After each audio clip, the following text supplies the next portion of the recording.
ಕನ್ನಡದ ನಂಬರ್ 1 ದಿನಪತ್ರಿಕೆ ವಿಜಯವಾಣಿಯಲ್ಲಿ ಪ್ರಕಟವಾಗಿರುವ ಈ ದಿನದ ಮಹತ್ವದ ಸುದ್ದಿಗಳನ್ನು ನೋಡೋಣ. ರಾಜ್ಯದಲ್ಲಿ ದಿನೇ ದಿನೇ ಯುವಜನರಲ್ಲಿ ಹೃದಯಾಘಾತ, ಹೃದಯ ಸ್ತಂಭನ ಪ್ರಕರಣ ಹೆಚ್ಚುತ್ತಾ ಇದ್ದು 18ರಿಂದ 40 ವಯೋಮಾನದವರೇ ದಿಢೀರ್ ಸಾವನ್ನಪ್ಪುತ್ತಿರುವುದು ಆತಂಕ ಮೂಡಿಸಿದೆ. ಅದರಲ್ಲೂ ಹಾಸನ ಜಿಲ್ಲೆಯೊಂದರಲ್ಲೇ ಕಳೆದ 1 ತಿಂಗಳ ಅವಧಿಯಲ್ಲಿ 18 ಜನರು ಹೃದಯಾಘಾತಕ್ಕೆ ಬಲಿಯಾಗಿದ್ದು, ಶನಿವಾರವೂ 2 ಪ್ರಾಣ ಕಳೆದುಕೊಂಡಿದ್ದಾರೆ. ಹಾರ್ಟ್ ಅಟ್ಯಾಕ್ ಹೆಚ್ಚಳಕ್ಕೆ ಕಾರಣ ಏನು, ತಜ್ಞರ ಸಲಹೆ ಏನು, ಈ ಕುರಿತ ಕಂಪ್ಲೀಟ್ ಮಾಹಿತಿಗೆ ಮುಖಪುಟದ ವರದಿ ನೋಡಿ. ಈ ಬಾರಿ ರಾಜ್ಯಾದ್ಯಂತ ಉತ್ತಮ ಮಳೆಯಾಗಿ ನದಿ, ಕೆರೆ, ತೊರೆಗಳು ತುಂಬಿರುವ ಕಾರಣ ವಿಶ್ವವಿಖ್ಯಾತ ನಾಡಹಬ್ಬ ಮೈಸೂರು ದಸರಾ ಮಹೋತ್ಸವವನ್ನು ವಿಜೃಂಭಣೆಯಿಂದ ಆಚರಿಸಲು ರಾಜ್ಯ ಸರ್ಕಾರ ಸಂಕಲ್ಪ ಕೈಗೊಂಡಿದೆ. ಸೆಪ್ಟೆಂಬರ್ 22ರಿಂದ ಅಕ್ಟೋಬರ್ 2ರವರೆಗೆ 11 ದಿನ ನಡೆಯಲಿರುವ ಆಚರಣೆಗೆ ಆರ್ಥಿಕ ಸಂಪನ್ಮೂಲ ಸೇರಿದಂತೆ ಯಾವುದೇ ಕೊರತೆಯಾಗದಂತೆ ಕ್ರಮ ವಹಿಸುವ ನಿರ್ಧಾರವನ್ನು ಶನಿವಾರ ವಿಧಾನಸೌಧದ ಸಮ್ಮೇಳನ ಸಭಾಂಗಣದಲ್ಲಿ ಮುಖ್ಯಮಂತ್ರಿ ಸಿದ್ದರಾಮಯ್ಯ ಅಧ್ಯಕ್ಷತೆಯಲ್ಲಿ ನಡೆದ ಮೈಸೂರು ದಸರಾ ಆಚರಣೆ ಕುರಿತ ಉನ್ನತ ಮಟ್ಟದ ಸಭೆಯಲ್ಲಿ ಕೈಗೊಳ್ಳಲಾಯಿತು. ಈ ಸುದ್ದಿಗೆ ಇಂದಿನ ಸಂಚಿಕೆ ಓದಿ. ರಾಜ್ಯದಲ್ಲಿ ಹೆಚ್ಚುತ್ತಿರುವ ಸೈಬರ್ ವಂಚಕರ ಹಾವಳಿಯಿಂದಾಗಿ ರಾಷ್ಟ್ರೀಕೃತ ಹಾಗೂ ಖಾಸಗಿ ಬ್ಯಾಂಕ್ಗಳಲ್ಲಿ ಸಾಮಾನ್ಯ ಗ್ರಾಹಕರು, ಉದ್ಯಮಿಗಳ ಖಾತೆಯಲ್ಲಿರುವ ಹಣ ವಂಚಕರ ಖಜಾನೆ ಸೇರ್ತಾ ಇದೆ. 2024ರ ಒಂದೇ ವರ್ಷದಲ್ಲಿ ರಾಜ್ಯದಲ್ಲಿ ವಿವಿಧ ಬ್ಯಾಂಕ್ಗಳಿಂದ 2919.97 ಕೋಟಿ ರೂಪಾಯಿ ಸೈಬರ್ ಖಾತೆಗಳಿಗೆ ವರ್ಗಾವಣೆಯಾಗಿರುವುದು ಬೆಳಕಿಗೆ ಬಂದಿದೆ. ಈ ಸಂಬಂಧ ರಾಜ್ಯ ಮಟ್ಟದಲ್ಲಿ ಒಟ್ಟು 6,11,688 ಪ್ರಕರಣಗಳು ಸೈಬರ್ ಠಾಣೆಯಲ್ಲಿ ದಾಖಲಾಗಿದೆ. ಈ ವರದಿಗೆ ವಿಜಯವಾಣಿ ಓದಿ. ಸುರಕ್ಷತೆ ದೃಷ್ಟಿಯಿಂದ ಹೊಸ ದ್ವಿಚಕ್ರ ವಾಹನ ಖರೀದಿಸುವವರಿಗೆ ವಾಹನ ತಯಾರಕರೇ 2 ಹೆಲ್ಮೆಟ್ ಒದಗಿಸುವುದನ್ನು ಕಡ್ಡಾಯಗೊಳಿಸಲು ಕೇಂದ್ರ ಸರ್ಕಾರ ಚಿಂತನೆ ನಡೆಸ್ತಾ ಇದೆ. ಈ ಸುದ್ದಿ ಕೂಡ ಮುಖಪುಟದಲ್ಲಿದೆ.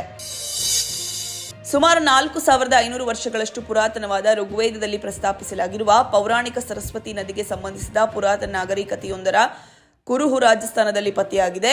ಡೀಗ್ ಜಿಲ್ಲೆಯ ಬಹಜ್ ಗ್ರಾಮದಲ್ಲಿ ಭಾರತೀಯ ಪುರಾತತ್ವ ಇಲಾಖೆ ನಡೆಸಿದ ಉತ್ಖನನದ ವೇಳೆ 23 ಮೀಟರ್ ಆಳದ ಪ್ರಾಚೀನ ಕಾಲುವೆ ಗೋಚರಿಸಿದೆ. ಈ ಸುದ್ದಿಗೆ ದೇಶ ವಿದೇಶ ಪುಟ ನೋಡಿ. ಆಪರೇಷನ್ ಸಿಂಧೂರ ವೇಳೆ ಭಾರತೀಯ ಸೇನೆ ನಾಶಪಡಿಸಿದ್ದ ಉಗ್ರರ ತರಬೇತಿ ಕೇಂದ್ರಗಳು ಮತ್ತು ಲಾಂಚ್ ಪ್ಯಾಡ್ಗಳು ಪಾಕಿಸ್ತಾನ ಮರು ನಿರ್ಮಿಸುತ್ತಿರುವ ವಿಚಾರ ಬಯಲಾಗಿದೆ. ಭಾರತೀಯ ಸೇನೆ ನಡೆಸಿದ ದಾಳಿಯಲ್ಲಿ ನಾಶವಾಗಿದ್ದ ಮೂಲಸೌಕರ್ಯಗಳು, ಕಟ್ಟಡಗಳನ್ನು ಮರು ನಿರ್ಮಿಸಲು ಪಾಕಿಸ್ತಾನ ಸರ್ಕಾರ ಸೇನೆ ಮತ್ತು ಗುಪ್ತಚರ ಸಂಸ್ಥೆ ISI ಹಣಕಾಸಿನ ನೆರವು ಮತ್ತು ಇತರ ಸೌಲಭ್ಯಗಳನ್ನು ಒದಗಿಸಿರುವುದಕ್ಕೆ ವಿಡಿಯೋ ಸಾಕ್ಷಿಗಳು ಲಭಿಸಿವೆ. ಈ ಸುದ್ದಿಗೆ ಇಂದಿನ ಸಂಚಿಕೆ ಓದಿ. KLE ಸಂಸ್ಥೆಯ ಡಾಕ್ಟರ್ ಪ್ರಭಾಕರ ಕೋರೆ ಆಸ್ಪತ್ರೆ ಹಾಗೂ ವೈದ್ಯಕೀಯ ಸಂಶೋಧನಾ ಕೇಂದ್ರದ ಗ್ಯಾಸ್ಟ್ರೋಎರಮಲಾಜಿಸ್ಟ್ ತಂಡವು ಉತ್ತರ ಕರ್ನಾಟಕದಲ್ಲೇ ಮೊದಲ ಬಾರಿಗೆ ಜೀವಂತದಾನಿಯ ಲಿವರ್ ಕಸಿ ಶಸ್ತ್ರಚಿಕಿತ್ಸೆಯನ್ನು ಯಶಸ್ವಿಯಾಗಿ ಮಾಡಿದೆ. ಈ ಸುದ್ದಿಗೆ ವಿಜಯವಾಣಿ ಓದಿ. ಅಮೆಜಾನ್ ಸಂಸ್ಥಾಪಕ ಜೆಫ್ ಬೆಜೋಸ್ ವಿವಾಹ ಪತ್ರಕರ್ತೆ ಲಾರೆನ್ ಸ್ಯಾಂಚೆಜ್ ಜತೆ ಇಟಲಿಯ ವೆನಿಸ್ನಲ್ಲಿರುವ ಐತಿಹಾಸಿಕ ಸ್ಯಾನ್ ಜಿಯಾರ್ಜಿಯೋ ದ್ವೀಪದಲ್ಲಿ ನೆರವೇರಿತು. ಜೂನ್ 26ರಿಂದ 28ರವರೆಗೆ 3 ದಿನಗಳ ಕಾಲ ನಡೆದ ಈ ಶತಮಾನದ ಅದ್ದೂರಿ ಮದುವೆಗೆ ವಿವಿಧ ದೇಶಗಳ 250ಕ್ಕೂ ಹೆಚ್ಚು ಅತಿಥಿ ಗಣ್ಯ ವ್ಯಕ್ತಿಗಳು ಸಾಕ್ಷಿಯಾದರು. ಈ ಸುದ್ದಿ ಚಿಂತನ ಪುಟದಲ್ಲಿದೆ. ಮಲೆ ಮಹದೇಶ್ವರ ವನ್ಯಜೀವಿ ಧಾಮದ 5 ಹುಲಿಗಳ ಸಾವಿನ ಪ್ರಕರಣ ಭೇದಿಸುವಲ್ಲಿ ಕೊನೆಗೂ ಪೊಲೀಸರು ಯಶಸ್ವಿಯಾಗಿದ್ದಾರೆ. ಈ ಸುದ್ದಿಗೆ ಸಮಸ್ತ ಕರ್ನಾಟಕ ಪುಟ ನೋಡಿ.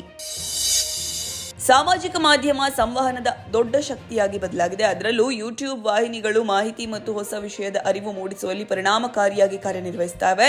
ವಿಶೇಷವೆಂದರೆ ಕನ್ನಡಿಗರ ಧ್ವನಿ ಈ ಮೂಲಕ ಜಗದಗಲ ಕೇಳಿ ಬರ್ತಾ ಇದೆ. ಬೇರೆ ಬೇರೆ ವೃತ್ತಿಯಲ್ಲಿದ್ದರೂ ಹವ್ಯಾಸದಿಂದ ಶುರು ಮಾಡಿಕೊಂಡ ಈ ಕೆಲಸ ಪ್ರಸಿದ್ಧ ಜೊತೆಗೆ ಗುಣಮಟ್ಟ ಕಂಟೆಂಟ್ ನೀಡುವಲ್ಲಿ ಯಶಸ್ವಿಯಾಗಿದೆ. ಈ ವಿಶೇಷಕ್ಕೆ ವಿಜಯ ವಿಹಾರ ನೋಡಿ. ಬಾಲಿವುಡ್ನ ಹೆಸರಾಂತ ಕಪೂರ್ ಮನೆತನಕ್ಕೆ ಸೇರಿದ ಹುಡುಗಿ ಶನಾಯಾ ಕಪೂರ್, ಅಪ್ಪ ಸಂಜಯ್ ಕಪೂರ್ ಮತ್ತು ದೊಡ್ಡಪ್ಪ ಅನಿಲ್ ಕಪೂರ್ ಹಿಂದಿ ಚಿತ್ರರಂಗದಲ್ಲಿ ಸ್ಟಾರ್ಗಳಾಗಿದ್ದಾರೆ ಮತ್ತು ದೊಡ್ಡಪ್ಪ ಬೋನಿ ಕಪೂರ್ ನಿರ್ಮಾಣದಲ್ಲಿ ದೊಡ್ಡ ಹೆಸರು. ಇದೀಗ ಶನಾಯಾ ಆಂಖೋಂ ಕಿ ಗುಸ್ತಾಕಿಯ ಮೂಲಕ ನಾಯಕಿಯಾಗಿ ಚಿತ್ರರಂಗಕ್ಕೆ ಪಾದಾರ್ಪಣೆ ಮಾಡುತ್ತಿದ್ದಾರೆ. ಈ ಸುದ್ದಿಗೆ ಉಲ್ಲಾಸ ಪುಟ ನೋಡಿ. ಇವಿಷ್ಟೇ ಅಲ್ಲ, ಮುಂಜಾನೆ ಮಾತು, ಅಂತರಂಗ, ಭವಿಷ್ಯ, ಮನೋವಿಕಾಸದ ಕಾಲಂಗಳು, ಕ್ರೀಡೆ, ಸಿನಿಮಾ, ದೇಶ ವಿದೇಶಗಳ ಭರಪೂರ ಸುದ್ದಿಗಳ ವಿಶೇಷಗಳಿಗಾಗಿ ವಿಜಯವಾಣಿ ಓದಿ.